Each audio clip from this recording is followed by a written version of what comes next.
Hola, ja tenim preparada la ratafia d'aquest any. La deixarem 40 dies a sol i serena, a l'exterior, i d'aquí 40 dies la filtrarem. Si es hagués fet amb crema d'anís o anisat, només caldria filtrar-la i embotellar-la i esperar després 2 o 3 mesos de repòs.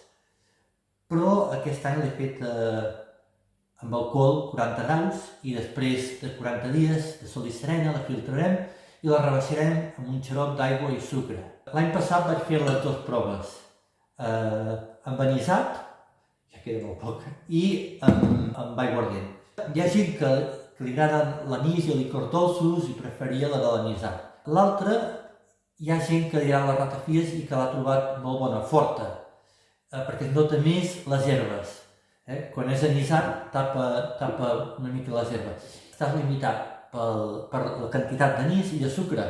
Si el fas amb alcohol, en aquest cas ja dic que he fet de 40 graus, potser de 45, hi ha gent que hasta 95 graus, i després s'ha rebaixat, tinc 24-26 graus. Hi ha una aplicació a internet que us ho deixaré en els comentaris.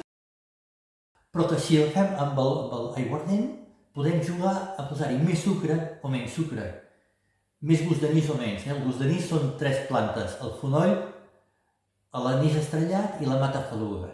Però aquest any he decidit fer-ho al 40 graus i ja us diré com ha quedat. Haurem d'esperar els 40 dies per filtrar i després 2 o 3 mesos, o sigui, quasi per Nadal, la provarem.